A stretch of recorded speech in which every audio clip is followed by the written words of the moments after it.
Смысловой перевод Священного Корана на русский язык.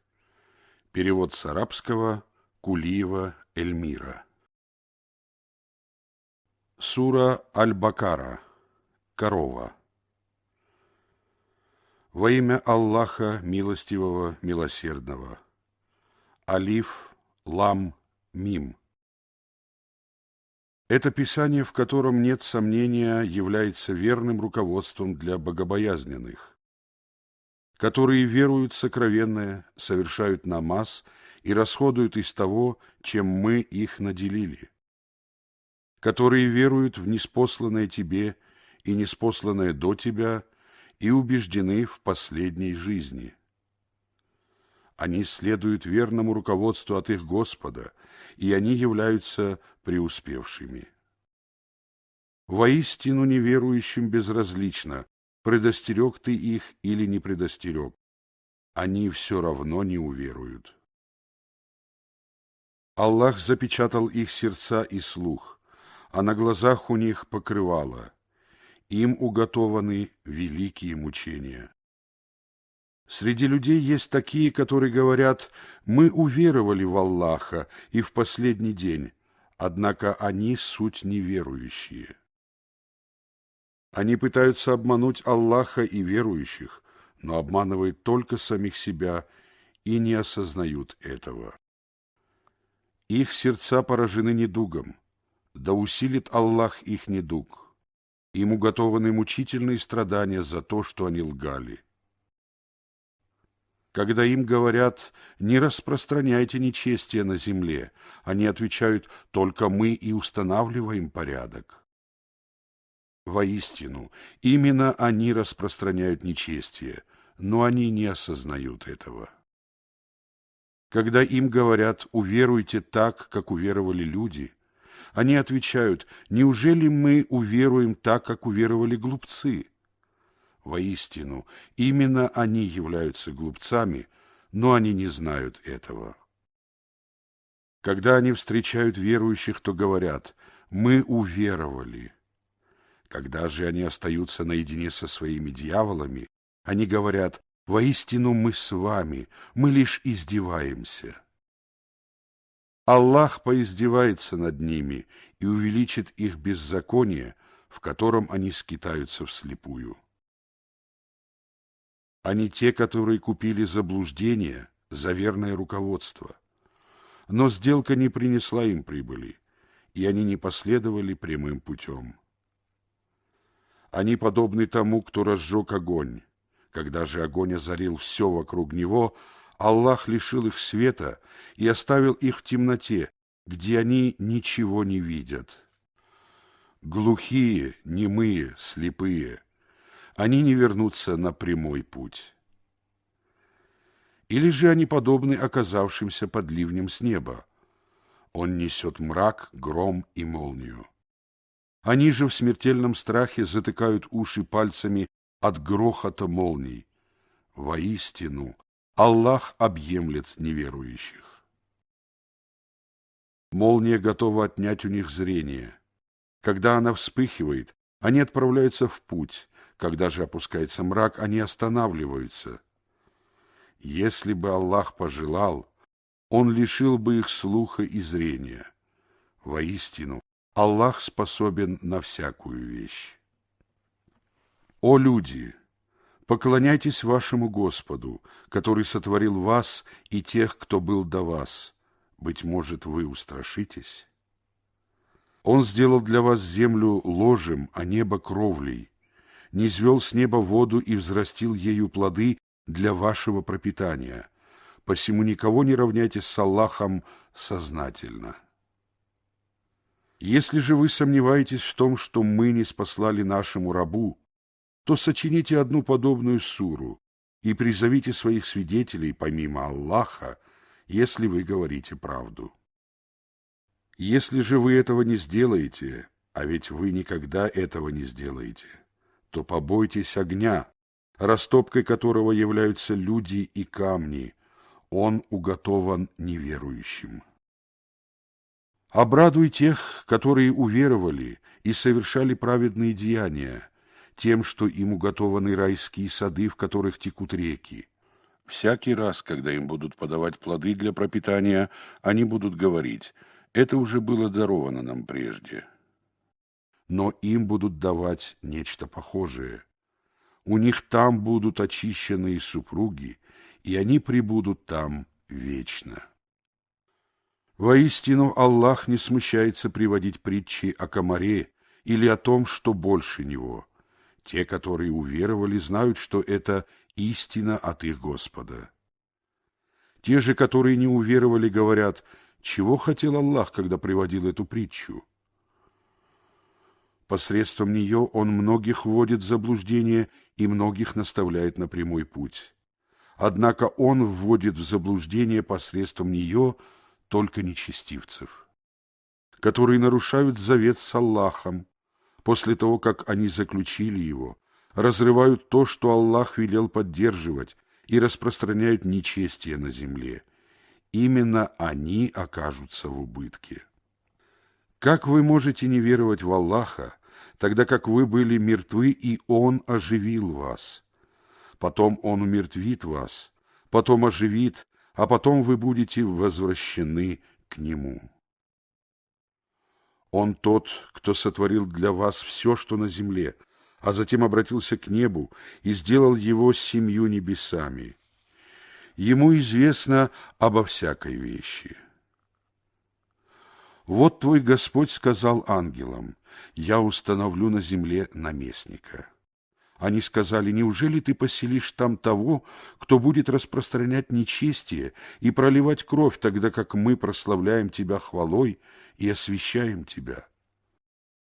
Он сказал: «Воистину, я знаю то, чего вы не знаете». Он научил Адама всевозможным именам, а затем показал их ангелам и сказал: «Назовите мне их имена, если вы говорите правду». Они ответили: «Пречисты, мы знаем только то, чему ты научил нас. Воистину, ты знающий, мудрый». Он сказал: «О Адам, поведай им об их именах». Когда Адам поведал им об их именах, он сказал: «Разве я не говорил вам, что знаю сокровенное на небесах и на земле, и знаю, что вы совершаете открыто, и что вы утаиваете?» Вот мы сказали ангелам: «Падите ниц перед Адамом». Они пали ниц, и только Иблис отказался, возгордился и стал одним из неверующих. Мы сказали: «О Адам, поселись в раю вместе со своей супругой, ешьте там в волю, где пожелаете, но не приближайтесь к этому дереву, а не то окажетесь одними из беззаконников». Сатана же побудил их споткнуться о него и вывел их оттуда, где они находились. И тогда мы сказали: «Не извергнитесь и будьте врагами друг другу. Земля будет для вас обителью и предметом пользования до определенного срока». Адам принял слова от своего Господа, и он принял его покаяние. Воистину, он, принимающий покаяние, милосердный. Мы сказали: «Не извергнитесь отсюда все». Если к вам явится руководство от меня, то те, которые последуют за моим руководством, не познают страха и не будут опечалены. А те, которые не уверуют и сочтут ложью наши знамения, будут обитателями огня, они пребудут там вечно. О сыны Исраила, помните милость, которую я оказал вам. Будьте верны завету со мной, и я буду верен завету с вами. Меня одного страшитесь. Уверуйте в то, что я ниспослал в подтверждение того, что есть у вас, и не становитесь первыми, кто отказался уверовать в это. Не продавайте мои знамения за ничтожную цену, и меня одного бойтесь. Не облекайте истину в ложь и не скрывайте истину, тогда как вы знаете ее. совершайте намаз, выплачивайте закят и кланяйтесь вместе с кланяющимися. Неужели вы станете призывать людей к добродетели, предав забвению самих себя? Ведь вы же читаете Писание. Неужели вы не образумитесь?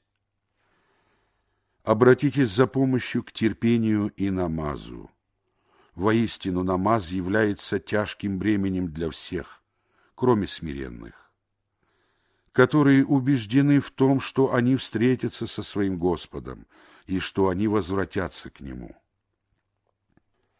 О сыны Исраила! Помните о милости, которую я оказал вам, а также о том, что я возвысил вас над мирами. Страшитесь того дня, когда ни один человек не принесет пользы другому, и когда не будет принято заступничество, когда нельзя будет откупиться, и когда им не будет оказана поддержка. Вот мы спасли вас от рода фараона.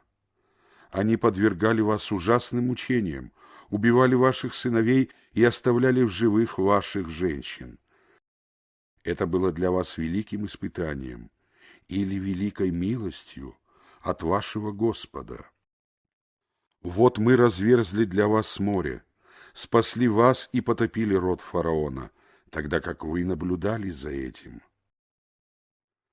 Вот мы определили Мусе 40 дней, а после его ухода вы стали поклоняться Тельцу, будучи беззаконниками. После этого мы простили вас.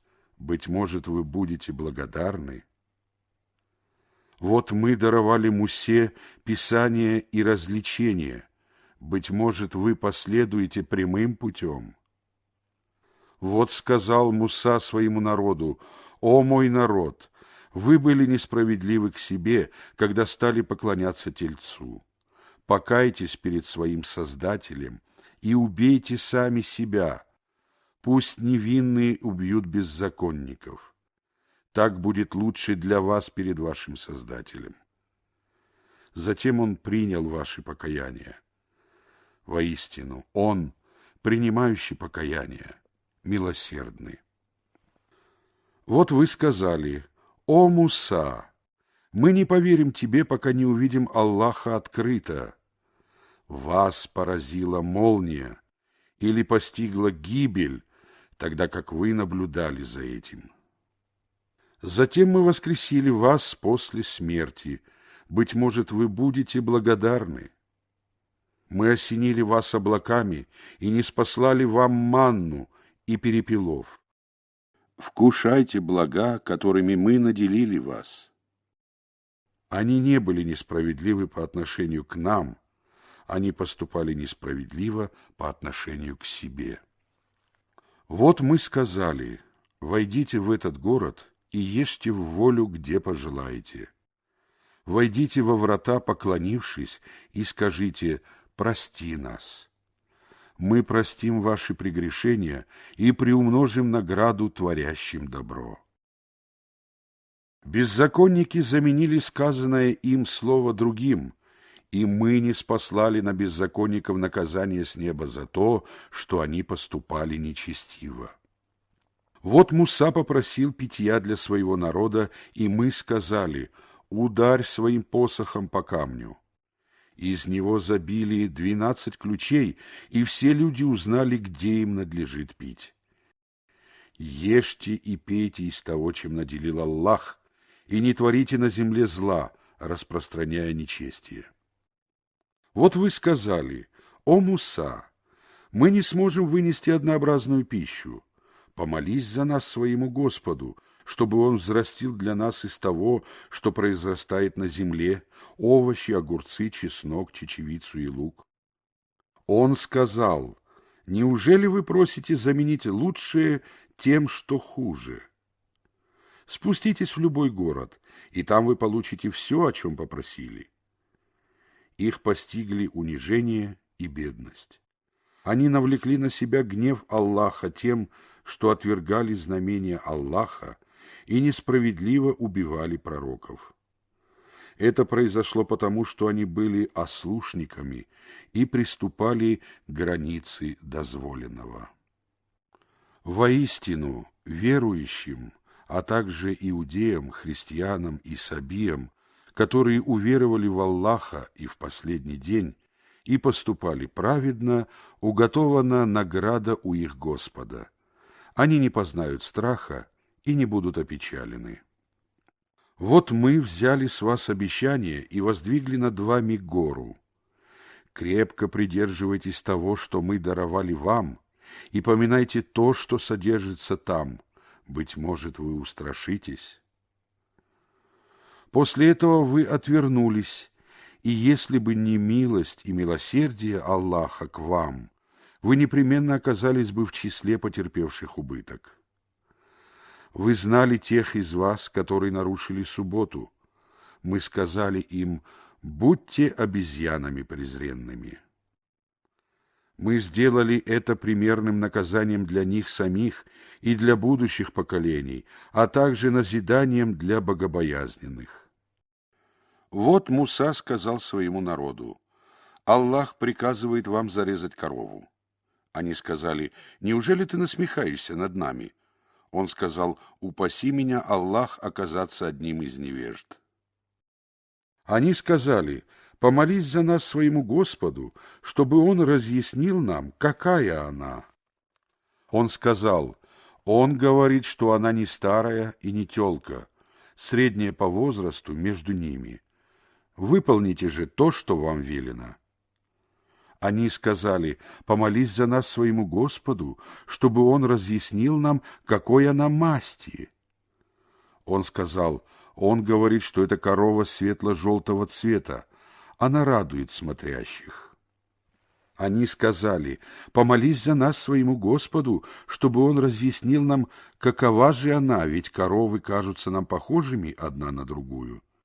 И если Аллах пожелает, то мы последуем прямым путем. Он сказал: Он говорит, что эта корова не приучена пахать землю или орошать ниву. Она здорова и не имеет отметин. Они сказали: теперь ты принес истину. Затем они зарезали ее, хотя были близки к тому, чтобы не сделать этого. Вот вы убили человека и стали припираться по этому поводу. Но Аллах выявляет то, что вы скрываете. Мы сказали: ударьте его, убитого, частью ее, коровы. Так Аллах воскрешает мертвых и показывает вам свои знамения. Быть может, вы уразумеете. После этого ваши сердца ожесточились и стали как камни или даже еще жестче. Воистину, среди камней есть такие, из которых бьют родники. Среди них есть такие, которые раскалываются и изливают в воду. Среди них есть такие, которые падают от страха перед Аллахом. Аллах не находится в неведении о том, что вы совершаете. Неужели вы надеетесь, что они поверят вам, если некоторые из них слышали слово Аллаха и сознательно исказили его после того, как поняли его смысл? Когда они встречали верующих, они говорили: мы уверовали.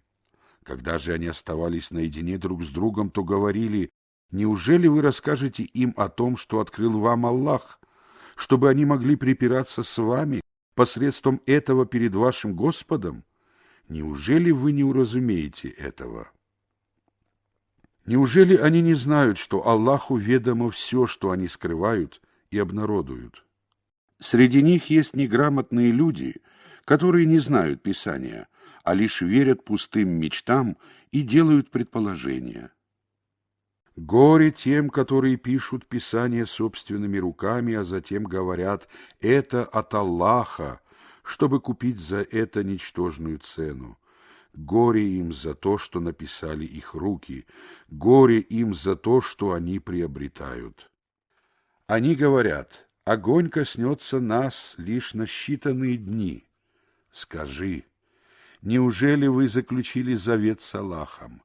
А ведь Аллах никогда не изменит своему обещанию. Или же вы наговариваете на Аллаха то, чего не знаете? О нет! Те, которые приобрели зло и оказались окружены своим грехом, окажутся обитателями огня. Они пребудут там вечно.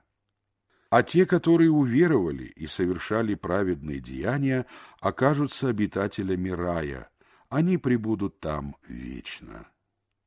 Вот мы заключили с сынами Исраила завет о том, что вы не будете поклоняться никому, кроме Аллаха, будете делать добро родителям, а также родственникам, сиротам и беднякам. Будете говорить людям прекрасное, совершать намаз и выплачивать закят. Но впоследствии вы отвернулись с отвращением, за исключением немногих. Вот я заключил с вами завет о том, что вы не будете проливать вашей крови и изгонять друг друга из ваших жилищ. Потом вы признали это, свидетельствуя об этом. Но впоследствии именно вы стали убивать друг друга и изгонять некоторых из вас из жилищ, помогая одним против других в грехе и несправедливости. А если они приходят к вам плененными, то вы выкупаете их. А ведь вам было запрещено изгонять их. Неужели вы станете веровать в одну часть Писания и отвергать другую часть? Воздаянием тому, кто совершает подобное, будет позор в мирской жизни, а в день воскресения они будут подвергнуты еще более ужасным мучениям. Аллах не находится в неведении о том, что вы совершаете. Они купили мирскую жизнь за последнюю жизнь. Их мучения не будут облегчены, и им не будет оказана помощь. Мы даровали Мусе Писание и отправили вслед за ним череду посланников. Мы даровали Исе, сыну Марьям, ясные знамения и укрепили его Святым Духом. Неужели каждый раз, когда посланник приносил вам то, что было вам не по душе, вы проявляли высокомерие, нарекали лжецами одних и убивали других? Они сказали: сердца наши покрыты завесой или переполнены знаниями. О нет! Это Аллах проклял их за их неверие. Как же мала их вера! К ним явилось от Аллаха Писание, подтверждающие правдивость того, что было у них. Прежде они молили о победе над неверующими. Когда же к ним явилось то, что они узнали, они отказались уверовать в него. Да пребудет проклятие Аллаха над неверующими. Скверно то, что они купили за свои души, отвергнув ниспосланное Аллахом, и завидуя тому, что Аллах не спосылает свою милость тому из своих рабов, кому пожелает. Они навлекли на себя гнев один поверх другого. Неверующим уготованы унизительные мучения. Когда им говорят: уверуйте в то, что ниспослал Аллах, они отвечают: мы веруем в то, что было ниспослано нам. Они отвергают то, что явилось впоследствии, хотя это является истиной, подтверждающей правдивость того, что есть у них. Скажи, почему же раньше вы убивали пророков Аллаха, если вы являетесь верующими? Муса явился к вам с ясными знамениями, но в его отсутствии вы стали поклоняться тельцу, будучи беззаконниками. Вот мы заключили с вами завет и воздвигли над вами гору. Крепко придерживайтесь того, что мы даровали вам, и слушайте. Они сказали: слушаем и ослушаемся. Их сердца впитали любовь к тельцу по причине их неверия. Скажи: скверно то, что велит вам ваша вера, если вы вообще являетесь верующими. Скажи: если последняя обитель у Аллаха предназначена только для вас, а не для других людей, то пожелайте себе смерти, если вы говорите правду. Однако они никогда не пожелают себе этого из-за того, что приготовили их руки. Аллах ведает о беззаконниках. ты непременно убедишься, что они жаждут жизни больше всех людей, даже больше многобожников. Каждый из них желал бы прожить 1000 лет, но даже долгая жизнь ничуть не отдалит их от мучений. Аллах видит то, что они совершают. Скажи, кто является врагом Джибрилу? Он низвел его, Коран, на твое сердце, соизволение Аллаха в подтверждение правдивости того, что было прежде, в качестве верного руководства и благой вести для верующих. Если кто враждует с Аллахом и его ангелами, посланниками, Джибрилом и Микаилом, то ведь Аллах является врагом неверующих. Мы не спосылали тебе ясные знамения, и не веруют в них только нечестивцы. Неужели всякий раз, когда они заключают завет, часть из них отбрасывает его? Более того, большинство из них не веруют. Когда к ним пришел посланник от Аллаха, Мухаммад, подтвердивший правдивость того, что было у них, некоторые из них, кому было даровано Писание, отбросили Писание Аллаха за спины, словно они не знают истины. Они последовали за тем, что читали дьяволы в царстве Сулеймана. Сулейман не был неверующим. Неверующими были дьяволы, и они обучали людей колдовству, а также тому, что было ниспослано 2 ангелам в Вавилоне — Харуту и Маруту. Но они никого не обучали, не сказав: «Воистину мы являемся искушением, не становись же неверующим». Они обучались у них тому, как разлучать мужа с женой, но никому не могли причинить вред без соизволения Аллаха. Они обучались тому, что приносило им вред и не приносило им пользы. Они знали, что тому, кто приобрел это, нет доли в последней жизни. Скверно то, что они купили за свои души, если бы они только знали. Если бы они уверовали в Аллаха и были богобоязненны, то вознаграждение от Аллаха было бы лучше для них, если бы они только знали. О те, которые уверовали! Не говорите пророку «заботься о нас», а говорите «присматривай за нами» и слушайте. А неверующим уготованы мучительные страдания. Неверующие люди Писания и многобожники не хотят, чтобы вам ниспослалось благо от вашего Господа. Аллах же отмечает своей милостью, кого пожелает. Аллах обладает великой милостью. Когда мы отменяем или заставляем забыть один аят, то приводим тот, который лучше его или равный ему. Разве ты не знаешь, что Аллах способен на всякую вещь? Разве ты не знаешь, что Аллаху принадлежит власть над небесами и землей, и что нет у вас, кроме Аллаха, ни покровителя, ни помощника? Или же вы хотите попросить вашего посланника, как прежде они, сыны Исраила, попросили Мусу? Кто сменил веру на неверие, тот уже сбился с прямого пути. После того, как прояснилась им истина, многие из людей Писания из зависти своей хотели бы отвратить вас от веры, когда вы уже приняли ее. Простите их и будьте великодушны, пока Аллах не явится со своим повелением. Воистину, Аллах способен на всякую вещь. Совершайте намаз и выплачивайте закят. Все то доброе, что вы предварите для себя, вы найдете у Аллаха.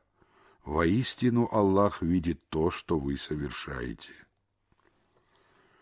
Они сказали: не войдет в рай никто, кроме иудеев или христиан.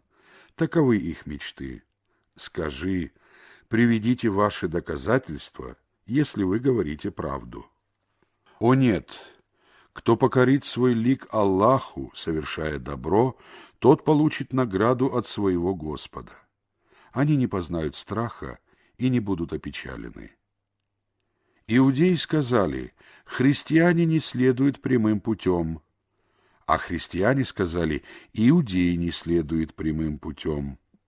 Все они читают Писание, но слова невежественных людей похожи на их слова. В день воскресения Аллах рассудит их в том, в чем они расходились во мнениях. Кто может быть несправедливее того, кто запрещает в мечетях Аллаха поминать имя Его и стремится разрушить их? Им следовало бы входить туда только с чувством страха. Позор им в мирской жизни и великие мучения в последней жизни. Аллаху принадлежит восток и запад. Куда бы вы ни повернулись, там будет лик Аллаха. Воистину Аллах объемлющий, знающий. Они сказали: Аллах взял себе сына. Пречист он. Напротив, ему принадлежит то, что на небесах и на земле. Ему одному все покоряются. Он творец небес и земли. Когда он принимает решение, то стоит ему сказать «будь», как это сбывается. Те, которые лишены знания, говорят: почему Аллах не говорит с нами? Почему знамение не приходит к нам? Такие же слова говорили их предшественники. Их сердца похожи. Мы уже разъяснили знамения людям убежденным. Мы отправили тебя с истинной добрым вестником и предостерегающим увещевателем, и ты не будешь спрошен об обитателях ада. Иудеи и христиане не будут довольны тобой, пока ты не станешь придерживаться их религии. Скажи: путь Аллаха — это прямой путь. Если же ты станешь потакать их желаниям после того, как тебе явилось знание, то Аллах не будет тебе ни покровителем, ни помощником. Те, кому мы даровали Писание, и кто читает его надлежащим образом, действительно веруют в него, а те, которые не уверуют в него, непременно окажутся в убытке. О сыны Исраила! Помните о милости, которую я оказал вам, а также о том, что я возвысил вас над мирами.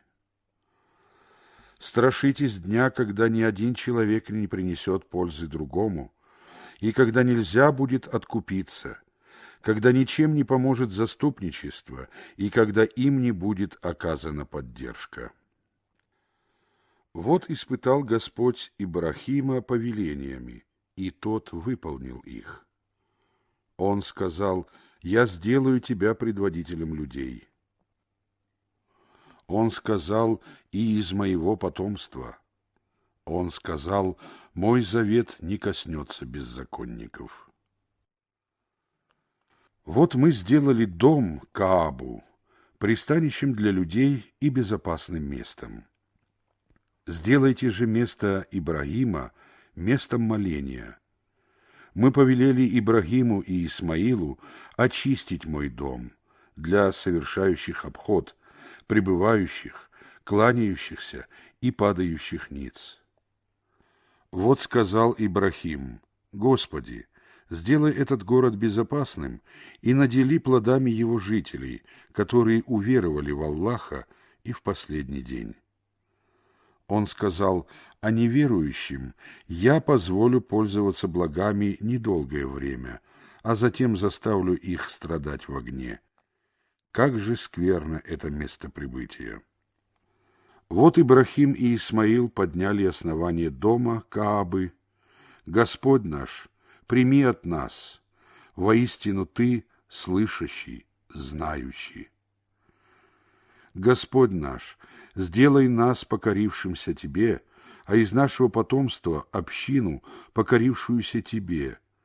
Покажи нам обряды поклонения и прими наше покаяние. Воистину Ты, принимающий покаяние, милосердный. Господь наш, пошли к ним посланника из них самих, который прочтет им Твои аяты, научит их писанию и мудрости и очистит их. Воистину, ты могущественный, мудрый. Кто же отвернется от религии Ибрахима, кроме глупца? Мы избрали его в мирской жизни, а в последней жизни он будет в числе праведников. Вот сказал Господь Ибрахиму: покорись. Он сказал: я покорился Господу миров. Ибрахим и Якуб заповедали это своим сыновьям. И Якуб сказал: о сыновья мои, Аллах избрал для вас религию, и умирайте не иначе, как будучи мусульманами. Или же вы присутствовали, когда смерть явилась к Якубу?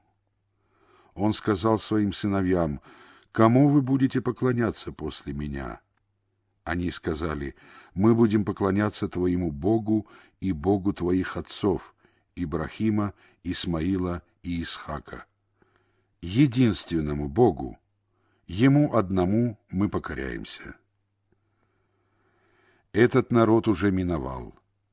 Они получат то, что они заслужили, а вы получите то, что вы заслужили, и вы не будете спрошены о том, что они совершали. Они сказали: обратитесь в иудаизм или христианство, и вы последуете прямым путем. Скажи «нет» в религию Ибрахима, который был единобожником и не был одним из многобожников. Скажите: мы уверовали в Аллаха, а также в то, что было ниспослано нам, и что было ниспослано Ибрахиму, Исмаилу, Исхаку, Якубу и коленам, 12 сыновьям Якуба, что было даровано Мусе и Исе, и что было даровано пророкам их Господом. Мы не делаем различий между ними, и Ему одному мы покоряемся. Если они уверуют в то, во что уверовали вы, то последуют прямым путем.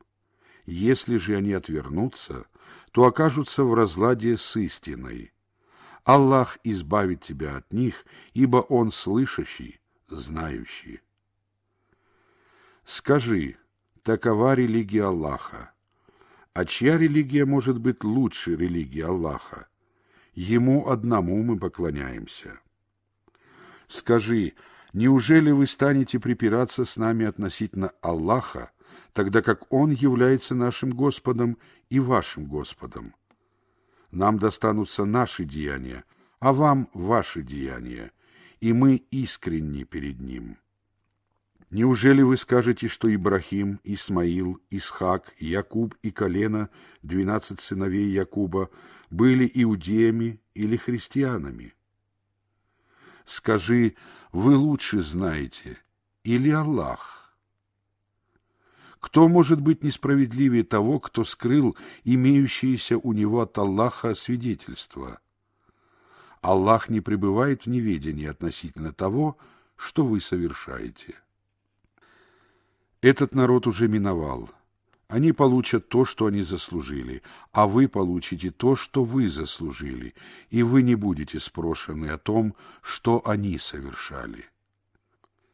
Глупые люди скажут: что заставило их отвернуться от киблы, которой они поворачивались лицом прежде? Скажи: восток и запад принадлежат Аллаху. Он наставляет, кого пожелает, на прямой путь. Мы сделали вас общиной, придерживающейся середины, чтобы вы свидетельствовали обо всем человечестве, а посланник свидетельствовал о вас самих. Мы назначили киблу, которой ты поворачивался лицом прежде, только для того, чтобы отличить тех, кто последует за посланником, от тех, кто поворачивается вспять. Это оказалось тяжело для всех, кроме тех, кого Аллах повел прямым путем. Аллах никогда не даст пропасть вашей вере.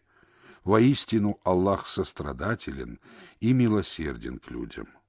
Мы видели, как ты обращал свое лицо к небу, и мы обратим тебя к кибле, которой ты останешься доволен.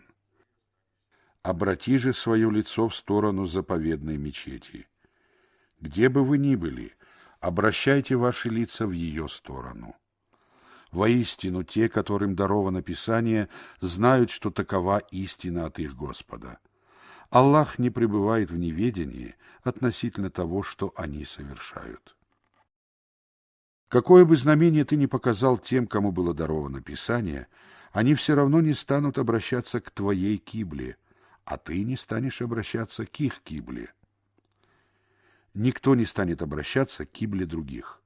А если ты станешь потакать их желаниям после того, как тебе явилось знание, то тогда ты окажешься в числе беззаконников. Те, кому мы даровали Писание, знают его, как знают своих сыновей, однако часть их сознательно скрывает истину. Истина от твоего Господа, посему не будь в числе сомневающихся. У каждого есть сторона, куда он обращается лицом. Стремитесь же опередить друг друга в добрых делах. Где бы вы ни были, Аллах приведет всех вас вместе. Воистину, Аллах способен на всякую вещь. Откуда бы ты ни вышел, обращай лицо в сторону заповедной мечети. Воистину, такова истина от твоего Господа. Аллах не пребывает в неведении относительно того, что вы совершаете. Откуда бы ты ни вышел, обращай лицо в сторону заповедной мечети. Где бы вы ни оказались, обращайте ваши лица в ее сторону, чтобы у людей, если только они не беззаконники, не было довода против вас. Не бойтесь их, а бойтесь меня, чтобы я довел до конца мою милость к вам. Быть может, вы последуете прямым путем. Таким же образом я ниспослал вам посланника из вашей среды, который читает вам наши аяты, очищает вас, обучает вас Писанию и мудрости, обучает вас тому, чего вы не знали. Поминайте меня, и я буду помнить о вас. Благодарите меня, и не будьте неблагодарны мне. О те, которые уверовали, обратитесь за помощью к терпению и намазу. Воистину, Аллах с терпеливыми. Не говорите о тех, кто погиб на пути Аллаха, мертвецы. Напротив, они живы, но вы не ощущаете этого. Мы непременно испытаем вас незначительным страхом, голодом, потерей имущества, людей и плодов. Обрадуй же терпеливых, которые, когда их постигает беда, говорят: «Воистину мы принадлежим Аллаху и к Нему вернемся». Они удостаиваются благословения своего Господа и милости, они следуют прямым путем. Воистину, Ас-Сафа и Аль-Марва – одни из обрядовых знамений Аллаха. Кто совершает хадж к Каабе или малое паломничество, тот не совершит греха, если пройдет между ними. А если кто добровольно совершает доброе дело, то ведь Аллах признательный, знающий.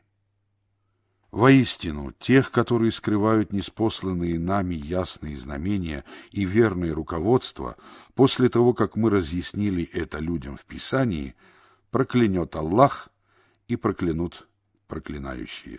За исключением тех, которые раскаялись, исправили содеянное и стали разъяснять истину. Я приму их покаяние, ибо я, принимающий покаяние, милосердный.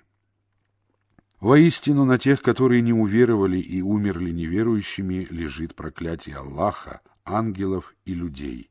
Всех. Это продлится вечно. Их мучения не будут облегчены, и они не получат отсрочки. Ваш Бог — Бог единственный. Нет божества, кроме Него, милостивого, милосердного.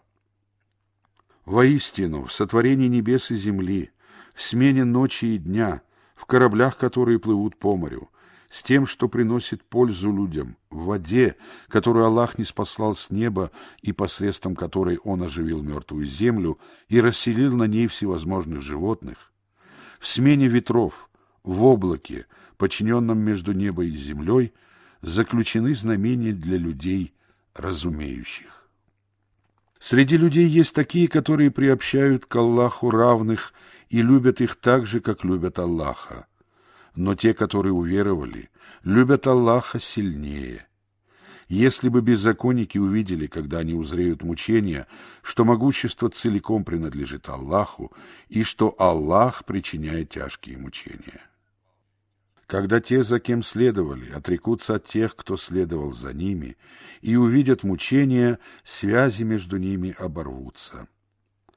Те, которые следовали за другими, скажут: «Если бы у нас был еще один шанс, то мы отреклись бы от них, подобно тому, как они отреклись от нас». Таким же образом Аллах покажет им их деяния, чтобы это опечалило их. Они никогда не выйдут из огня. О люди! Вкушайте на земле то, что дозволено и чисто, и не следуйте по стопам сатаны. Воистину, он для вас явный враг.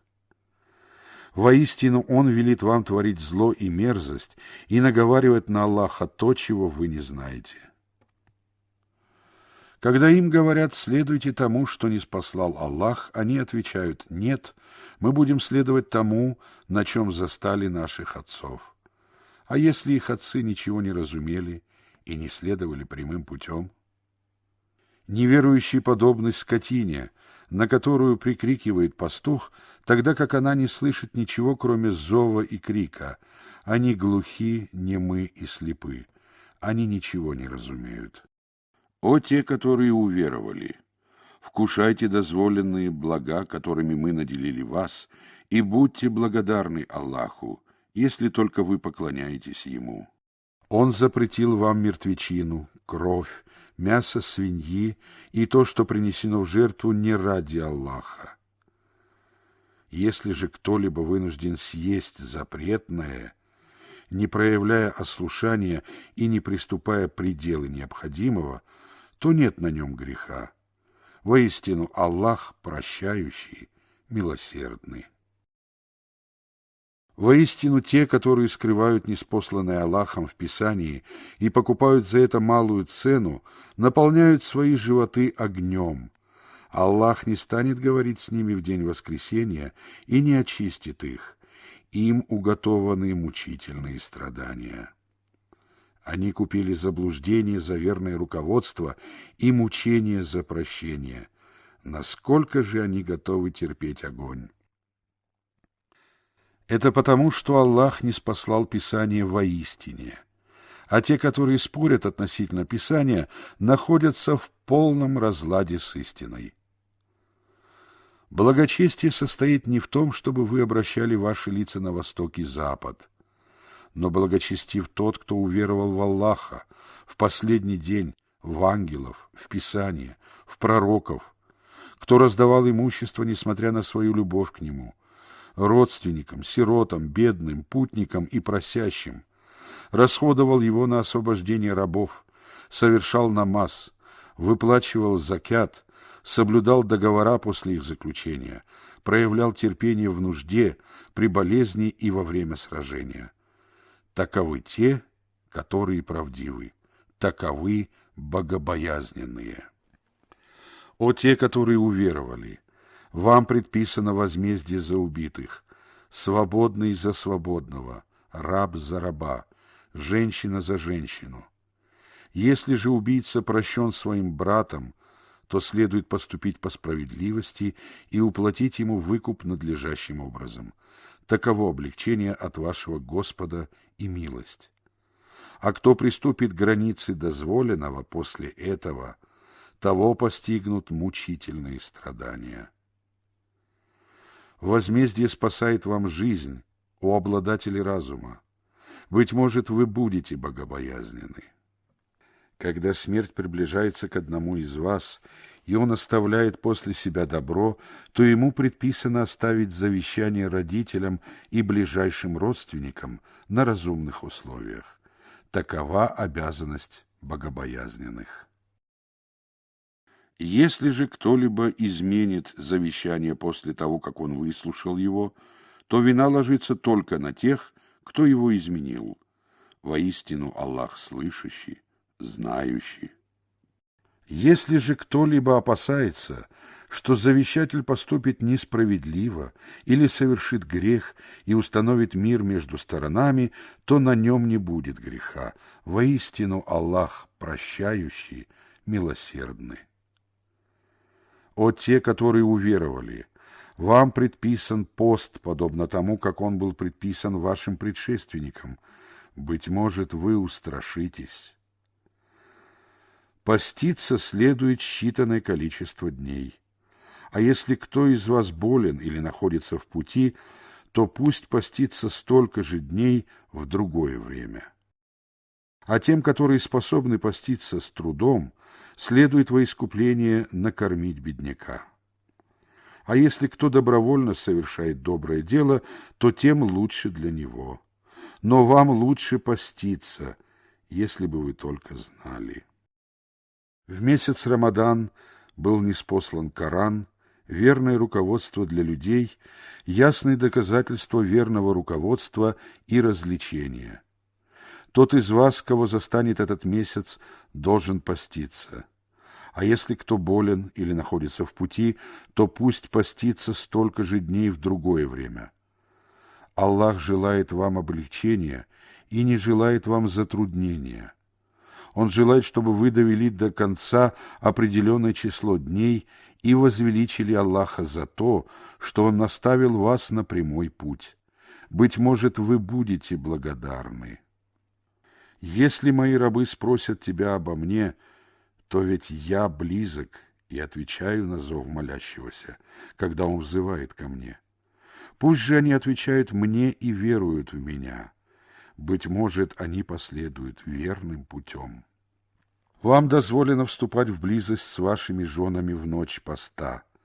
Ваши жены — одеяние для вас, а вы — одеяние для них.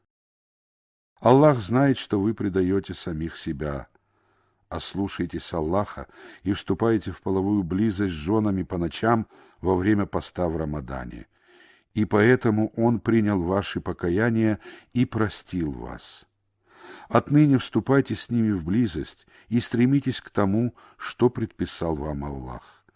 Ешьте и пейте, пока вы не сможете отличить белую нитку рассвета от черной, а затем поститесь до ночи. Не вступайте с ними в близость, когда вы пребываете в мечетях. Таковы ограничения Аллаха. Не приближайтесь к ним. Так Аллах разъясняет свои знамения людям, быть может, они устрашатся. Не пожирайте незаконно между собой своего имущества и не подкупайте судей, чтобы пожирать часть имущества людей, сознательно совершая грех. Они спрашивают тебя о новолуниях. Скажи, они определяют промежутки времени для людей и хаджа. Благочестие не в том, чтобы вы входили в дома с их задней стороны, но благочестив тот, кто богобоязнен. Входите в дома через двери и бойтесь Аллаха, быть может, вы окажетесь преуспевшими. Сражайтесь на пути Аллаха с теми, кто сражается против вас, но не приступайте к границе дозволенного. Воистину Аллах не любит преступников. Убивайте их, где бы вы их ни встретили, и изгоняйте их оттуда, откуда они вас изгнали. Искушение хуже, чем убийство. Но не сражайтесь с ними у заповедной мечети, пока они не станут сражаться с вами в ней. Если же они станут сражаться с вами, то убивайте их. Таково воздаяние неверующим. Но если они прекратят, то ведь Аллах прощающий, милосердный. Сражайтесь с ними, пока не исчезнет искушение, и пока религия целиком не будет посвящена Аллаху. Но если они прекратят, то враждовать следует только с беззаконниками.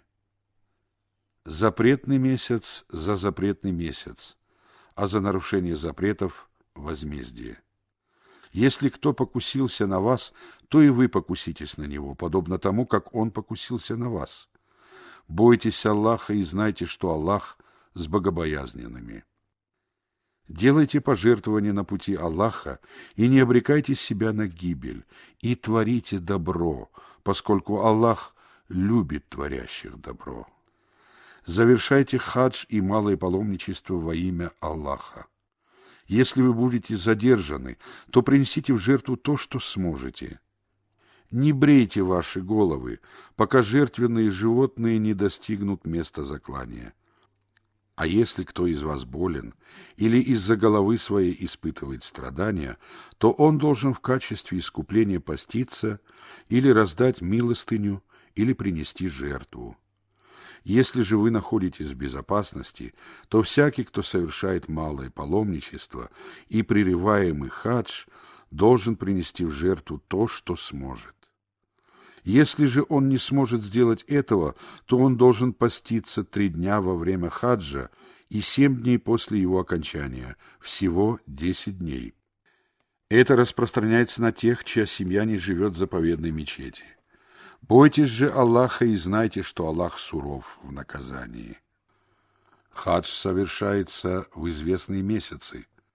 Кто намеревается совершить хадж в эти месяцы, тот не должен вступать в половую близость, совершать грехи и вступать в споры во время хаджа. Что бы вы ни сделали доброго, Аллах знает об этом. Берите с собой припасы, но лучшим припасом является богобоязненность. Бойтесь же меня, о обладающий разумом. На вас нет греха, если вы ищете милость от своего Господа. А когда вы вернетесь с Арафата, поминайте Аллаха в заповедном месте. Поминайте Его, поскольку Он наставил вас на прямой путь, хотя прежде вы были одними из заблудших. Затем отправляйтесь в путь оттуда, откуда отправляются остальные люди, и молите Аллаха о прощении. Воистину, Аллах прощающий, милосердный. Когда вы завершите свои обряды, то поминайте Аллаха так, как поминаете своих отцов, и даже более того. Среди людей есть такие, которые говорят: «Господь наш, одари нас в этом мире», но нет им доли в последней жизни. Но среди них есть такие, которые говорят: «Господь наш, одари нас добром в этом мире и добром в последней жизни, и защити нас от мучений в огне». Им уготован удел за то, что они приобрели. Аллах скоро в расчете. Поминайте Аллаха в считанные дни, в течение 3 дней в долине Мина. Кто торопится и завершает обряд за 2 дня, тот не совершает греха. И кто задерживается, тот также не совершает греха. Это касается богобоязненных. Бойтесь же Аллаха и знайте, что к Нему вы будете собраны. Среди людей есть такой, чьи речи восхищают тебя в мирской жизни. Он призывает Аллаха засвидетельствовать то, что у него в душе, хотя сам является непримиримым спорщиком. Когда он уходит, он начинает распространять нечестие на земле, уничтожать посевы и губить потомство. Но ведь Аллах не любит нечестия. Когда ему говорят «побойся Аллаха», гордыня подталкивает его на грех. Довольно с него гиенны. Как же скверно это ложе! Среди людей есть и такой, который продает свою душу, надеясь снискать довольство Аллаха. Аллах снисходителен к рабам. О те, которые уверовали, принимайте ислам целиком и не следуйте по стопам сатаны. Воистину, он для вас явный враг. А если вы споткнетесь после того, как к вам явились ясные знамения, то знайте, что Аллах могущественный, мудрый. Неужели они ожидают чего-либо иного, кроме как того, что Аллах явится к ним, осененный облаками, вместе с ангелами, и все будет решено? К Аллаху возвращаются дела. Спроси сынов Исраила, сколько ясных знамений мы не спаслали им? Если кто променяет милость Аллаха после того, как она явилась к нему, то ведь Аллах суров в наказании. Мирская жизнь кажется неверующим прекрасной. Они глумятся над теми, кто уверовал. Но в день воскресения богобоязненные окажутся выше них. Аллах дарует удел без расчета, кому пожелает. Люди были одной общиной, и Аллах отправил пророков добрыми вестниками и предостерегающими увещевателями, ниспослал вместе с ними Писание воистине, чтобы рассудить людей в том, в чем они разошлись во мнениях. Но разошлись во мнениях относительно этого только те, кому было даровано Писание, после того, как к ним явились ясные знамения по причине зависти и несправедливого отношения друг к другу. Аллах по своей воле направил тех, которые уверовали, к истине, относительно которой они разошлись во мнениях. Аллах наставляет на прямой путь, кого пожелает. Или вы полагали, что войдете в рай, не испытав того, что постигло ваших предшественников? Их поражали нищета и болезни. Они переживали такие потрясения, что посланник и уверовавшие вместе с ним говорили: «Когда же придет помощь Аллаха?» Воистину, помощь Аллаха близка. Они спрашивают тебя, что они должны расходовать. Скажи: любое добро, которое вы раздаете, должно достаться родителям, близким родственникам, сиротам, беднякам, путникам. Что бы вы ни сделали доброго, Аллах знает об этом. Вам предписано сражаться, хотя это вам неприятно.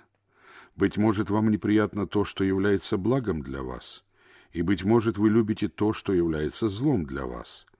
Аллах знает, а вы не знаете. Они спрашивают тебя о сражении в запретный месяц. Скажи: сражаться в этот месяц – великое преступление, однако сбивать других с пути Аллаха, не веровать в Него, не пускать в заповедную мечеть и выгонять оттуда ее жителей – еще большее преступление перед Аллахом. Искушение хуже, чем убийство. Они не перестанут сражаться с вами, пока не отвратят вас от вашей религии, если только смогут. А если кто из вас отступит от своей религии и умрет неверующим, то его деяния окажутся тщетными как в этом мире, так и в последней жизни. Они являются обитателями огня и останутся там вечно. Воистину, те, которые уверовали, совершили переселение и сражались на пути Аллаха, надеются на милость Аллаха. А ведь Аллах прощающий, милосердный. Они спрашивают тебя о вине и азартных играх. Скажи: в них есть большой грех, но есть и польза для людей, хотя греха в них больше, чем пользы. Они спрашивают тебя, что они должны расходовать. Скажи: излишек. Так Аллах разъясняет вам знамения. Быть может, вы поразмыслите над этим миром и последней жизнью. Они спрашивают тебя о сиротах. Скажи: делать им добро хорошо. Если вы объедините свои дела, то ведь они ваши братья. Аллах отличает распространяющего нечестие от творящего добро. Если бы Аллах захотел, то поставил бы вас в затруднительное положение. Воистину, Аллах могущественный, мудрый. Не женитесь на язычницах, пока они не уверуют. Безусловно, верующая невольница лучше язычницы, даже если она понравилась вам. Не выдавайте мусульманок замуж за язычников, пока они не уверуют. Безусловно, верующий невольник лучше язычника, даже если он понравился вам. Они зовут к огню, а Аллах зовет к раю и прощению со своего соизволения. Он разъясняет людям свои знамения, быть может, они помянут назидание. Они спрашивают тебя о менструациях. Скажи: они причиняют страдания. Посему избегайте половой близости с женщинами во время менструаций и не приближайтесь к ним, пока они не очистятся. А когда они очистятся, то приходите к ним так, как повелел вам Аллах. Воистину, Аллах любит кающихся и любит очищающихся. Ваши жены являются пашней для вас. Приходите же на вашу пашню, когда и как пожелаете. Готовьте для себя добрые деяния. Бойтесь Аллаха и знайте, что вы встретитесь с Ним. Обрадуй же верующих. Пусть клятва именем Аллаха не мешает вам творить добро, быть богобоязненным и примирять людей. Аллах слышащий, знающий. Аллах не призовет вас к ответу за непреднамеренные клятвы, но призовет вас к ответу за то, что приобрели ваши сердца. Аллах прощающий, выдержанный. Те, которые поклялись не вступать в половую близость со своими женами, должны выжидать 4 месяца. Если они передумают, то ведь Аллах прощающий, милосердный. Если же они решат развестись, то ведь Аллах слышащий, знающий. Разведенные женщины должны выжидать в течение 3 менструаций. Не дозволено им скрывать то, что сотворил Аллах в их утробах, если они веруют в Аллаха и в последний день. Мужья в течение этого периода имеют право вернуть их, если захотят примирения. Жены имеют такие же права, как и обязанности, и относиться к ним следует по-доброму, но мужья выше их по положению. Аллах могущественный, мудрый. Развод допускается дважды, после чего надо либо удержать жену на разумных условиях, либо отпустить ее по-доброму. Вам не дозволено брать что-либо из дарованного им, если только у обеих сторон нет опасения, что они не смогут соблюсти ограничения Аллаха. И если вы опасаетесь, что они не смогут соблюсти ограничения Аллаха, то они оба не совершат греха, если она выкупит развод. Таковы ограничения Аллаха. Не приступайте же их. А те, которые приступают ограничения Аллаха, являются беззаконниками. Если он развелся с ней в 3-й раз, то ему не дозволено жениться на ней, пока она не выйдет замуж за другого. И если тот разведется с ней, то они не совершат греха, если воссоединятся, полагая, что они смогут соблюсти ограничения Аллаха. Таковы ограничения Аллаха. Он разъясняет их для людей, знающих.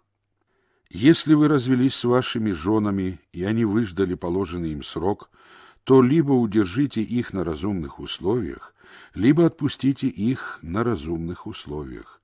Но не удерживайте их, чтобы навредить им и приступить к границе дозволенного. А кто поступит таким образом, тот поступит несправедливо по отношению к самому себе. Не считайте знамения Аллаха шуткой. Помните милость, которую Аллах оказал вам, а также то, что Он ниспослал вам из Писания и мудрости, чтобы увещевать вас. Бойтесь Аллаха и знайте, что Аллах ведает обо всякой вещи. Если вы развелись с вашими женами, и они выждали положенный им срок, то не мешайте им выходить замуж за своих прежних мужей, если они договорились друг с другом на разумных условиях. Таково назидание тому из вас, кто верует в Аллаха и в последний день. Так будет лучше и чище для вас. Аллах знает, а вы не знаете. Матери должны кормить своих детей грудью 2 полных года, если они хотят довести кормление грудью до конца.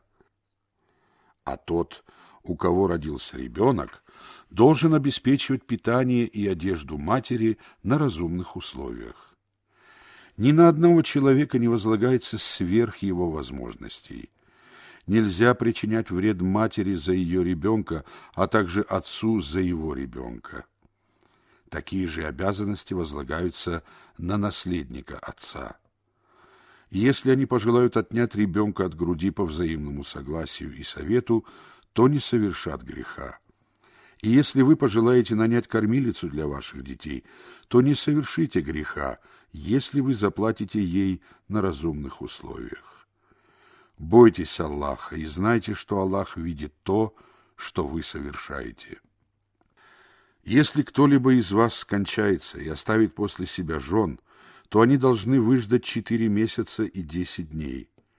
Когда же они дождутся истечения положенного им срока, то на вас не будет греха, если они распорядятся собой разумным образом. Аллах ведает о том, что вы совершаете. На вас не будет греха, если вы намекнете о сватовстве к женщинам или утаите это в душе. Аллах знает, что вы будете вспоминать о них.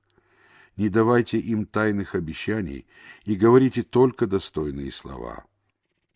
Не принимайте решение вступить в брак, пока не истечет предписанный срок.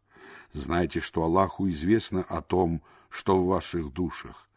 Остерегайтесь Его и знайте, что Аллах прощающий, выдержанный.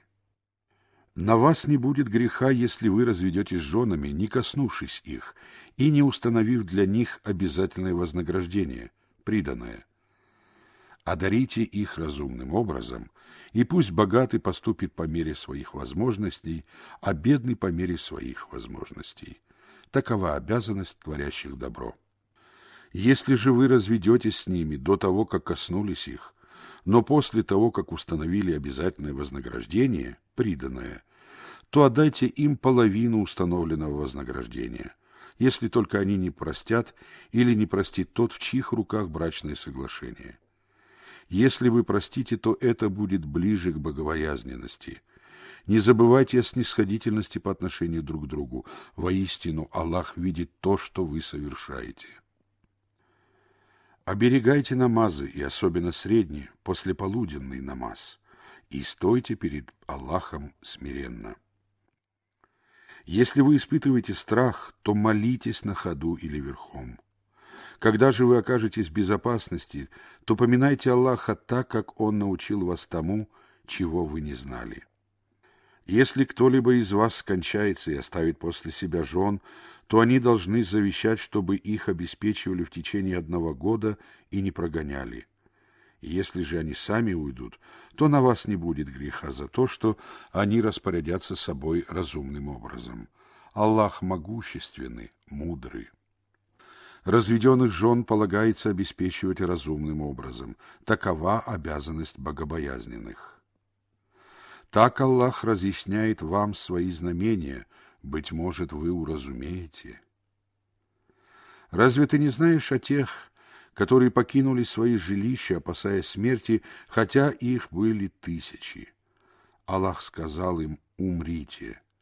Затем Он оживил их. Воистину, Аллах милостив к людям, однако большинство людей неблагодарны. Сражайтесь на пути Аллаха и знайте, что Аллах слышащий, знающий. Если кто-либо одолжит Аллаху прекрасный заем, то Он увеличит его многократно. Аллах удерживает и щедро одаряет, и к Нему вы будете возвращены.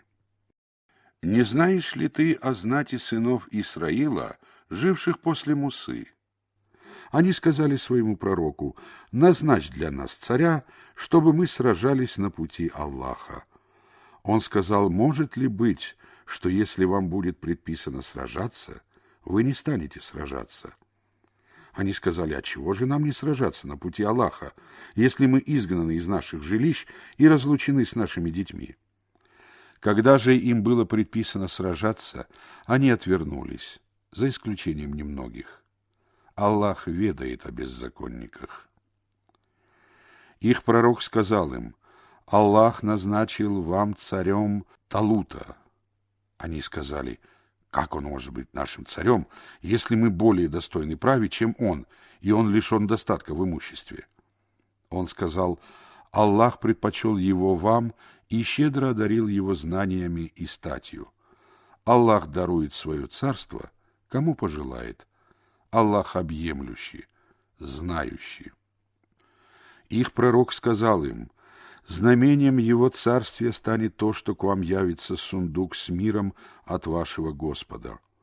В нем будет то, что осталось после семьи Мусы и семьи Харуна. Его принесут ангелы. Это будет знамением для вас, если только вы являетесь верующими. Когда Талут отправился в путь с войском, он сказал: Аллах подвергнет вас испытанию рекой. Кто напьется из нее, тот не будет со мной, а кто не отведает ее, тот будет со мной. Но это не относится к тем, кто зачерпнет пригоршню воды. Напились из нее все, за исключением немногих из них. Когда же он и уверовавшие вместе с ним перебрались через нее, они сказали: сегодня мы не справимся с Джалутом. и его войском. Но те, которые твердо знали, что встретятся с Аллахом, сказали: сколько малочисленных отрядов победило многочисленные отряды по воле Аллаха. Аллах с терпеливыми. Когда они показались перед Джалутом и его войском, то сказали: Господь наш, пролей на нас терпение, укрепи наши стопы и помоги нам одержать победу над неверующими людьми. Они разгромили их по воле Аллаха. Давуд убил Джалута, и Аллах даровал ему царство и мудрость, и научил его тому, чему пожелал. Если бы Аллах не сдерживал одних людей посредством других, то земля пришла бы в расстройство, однако Аллах милостив к мирам. Таковы аяты Аллаха. Мы читаем их тебе воистине, и ты один из посланников. Таковы посланники. Одним из них мы отдали предпочтение перед другими. Среди них были такие, с которыми говорил Аллах, а некоторых из них Аллах возвысил до степеней. Мы даровали Иссе, сыну Марьям, ясные знамения и поддержали его Святым Духом. Если бы Аллах пожелал, то следующие за ним поколения не сражались бы друг с другом после того, как к ним явились ясные знамения. Однако они разошлись во мнениях. Одни из них уверовали, а другие не уверовали. Если бы Аллах пожелал, то они не сражались бы друг с другом, но Аллах вершит то, что пожелает. О те, которые уверовали! Делайте пожертвования из того, чем мы наделили вас, до наступления дня, когда не будет ни торговли, ни дружбы, ни заступничества. А неверующие являются беззаконниками. Аллах, нет божества кроме Него, живого, поддерживающего жизнь. Им не овладевают ни дремота, ни сон. Ему принадлежит то, что на небесах, и то, что на земле. Кто станет заступаться перед Ним без Его дозволения? Он знает их будущее и прошлое. Они постигают из Его знания только то, что Он пожелает. Его престол, подножие трона, объемлет небеса и землю, и не тяготит Его оберегание их. Он возвышенный, великий. Нет принуждения в религии. Прямой путь уже отличился от заблуждения. Кто не верует в Тагута, а верует в Аллаха, тот ухватился за самую надежную рукоять, которая никогда не сломается. Аллах слышащий, знающий. Аллах покровитель тех, которые уверовали. Он выводит их из мраков к свету. А покровителями и помощниками неверующих являются тагуты, которые выводят их из света к мракам. Они являются обитателями огня и пребудут там вечно. Не знаешь ли ты о том, кто спорил с Ибрахимом относительно его Господа, поскольку Аллах даровал ему царство? Ибрахим сказал ему: «Мой Господь тот, кто дарует жизнь и умерщвляет». Он сказал: «Я дарую жизнь и умерщвляю». Ибрахим сказал: «Аллах заставляет солнце восходить на востоке, заставь же его взойти на западе». И тогда тот, кто не уверовал, пришел в замешательство. Аллах не ведет прямым путем несправедливых людей. Или над тем, кто проходил мимо селения, разрушенного до основания. Он сказал: «Как Аллах воскресит это после того, как все это умерло?» Аллах умертвил его на 100 лет, а затем оживил и сказал: «Сколько ты пробыл здесь?» Он сказал: «Я пробыл день или часть дня». Он сказал: «Нет, ты пробыл 100 лет. Посмотри на свою еду и воду, они даже не изменились. И посмотри на своего осла. Мы непременно сделаем тебя знамением для людей. Посмотри же, как мы соберем кости, а затем покроем их мясом».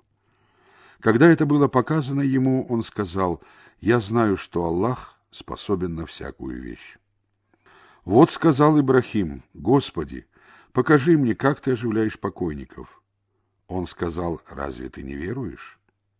Он сказал: «Конечно, но я хочу, чтобы мое сердце успокоилось». Он сказал: «Возьми 4 птиц, Зарежь их, прижав к себе, и положи по кусочку на каждом холме, а потом позови их, и они стремительно явятся к тебе.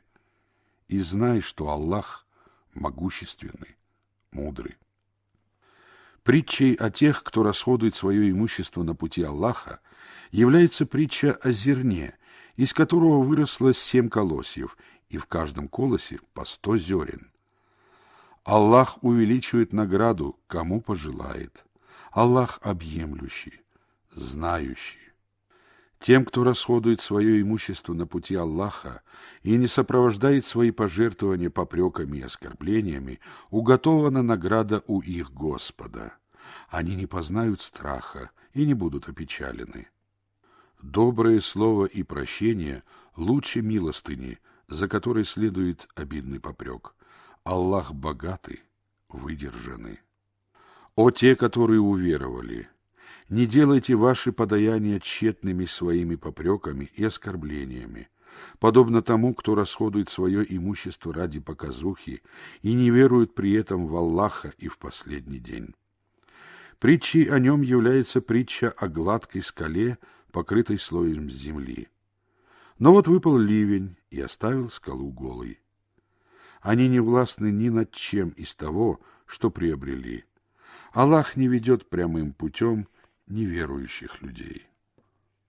Притчей о тех, которые расходуют свое имущество, чтобы снискать довольство Аллаха и укрепить себя, является притча о саде на холме. Если его оросит ливень, он принесет плоды вдвойне. Если же его не оросит ливень, то ему бывает достаточно моросящего дождя. Аллах видит то, что вы совершаете.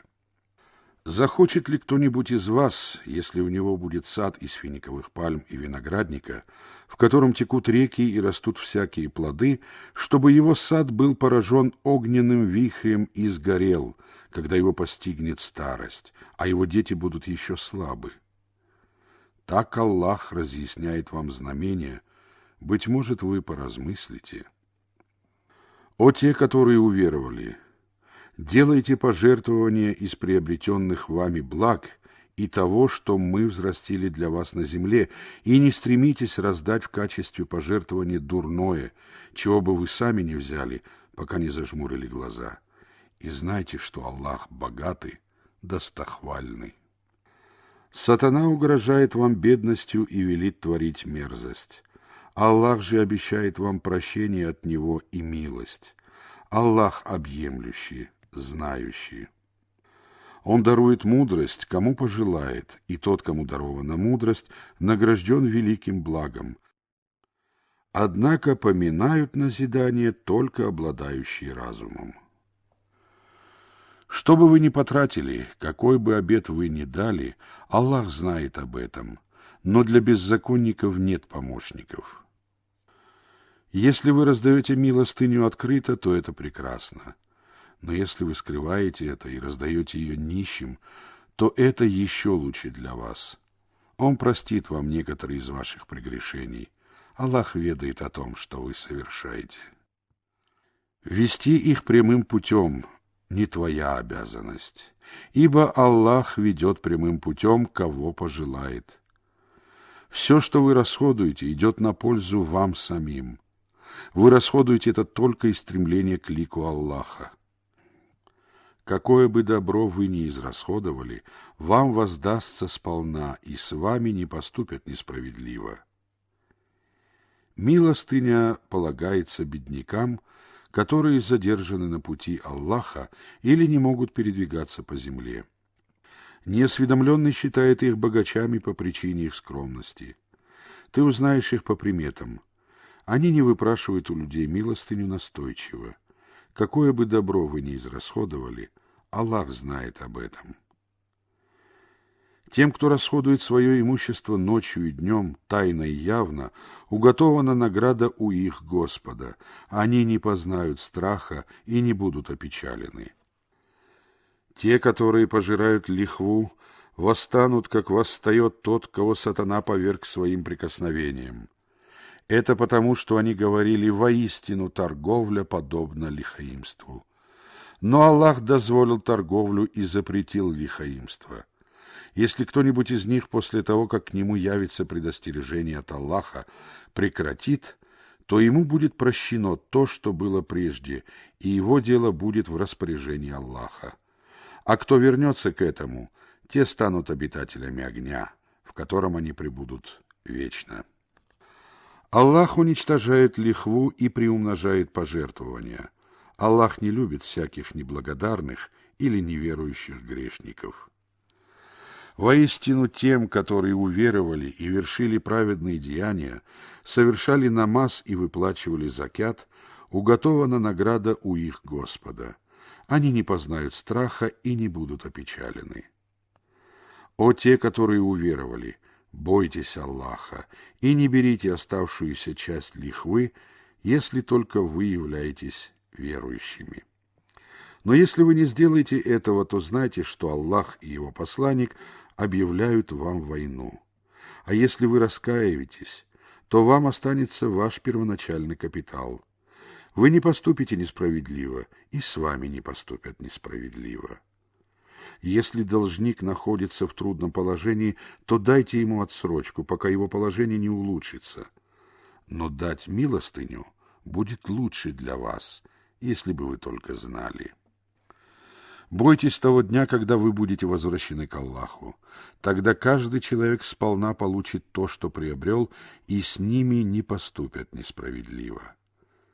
О те, которые уверовали! Если вы заключаете договор о долге на определенный срок, то записывайте его, и пусть писец записывает его справедливо. Писец не должен отказываться записать его так, как его научил Аллах. Пусть он пишет, и пусть берущий взаймы диктует и страшится Аллаха, своего Господа, и ничего не убавляет из него. А если берущий взаймы слабоумен, немощен или не способен диктовать самостоятельно, пусть его доверенное лицо диктует по справедливости. В качестве свидетелей призовите 2 мужчин из вашего числа. Если не будет 2 мужчин, то 1 мужчину и 2 женщин, которых вы согласны признать свидетелями, и если одна из них ошибется, то другая напомнит ей. Свидетели не должны отказываться, если их приглашают. Не тяготитесь записать договор, будь он большим или малым, вплоть до указания его срока. Так будет справедливее перед Аллахом, убедительнее для свидетельства и лучше для избежания сомнений. Но если вы заключаете наличную сделку и расплачиваетесь друг с другом на месте, то на вас не будет греха, если вы не запишете ее. Но призывайте свидетелей, если вы заключаете торговый договор, и не причиняйте вреда писцу и свидетелю. Если же вы поступите таким образом, то совершите грех. Бойтесь Аллаха. Аллах обучает вас. Аллах ведает обо всякой вещи. Если вы окажетесь в поездке и не найдете писца, то назначьте залог, который можно получить в руки.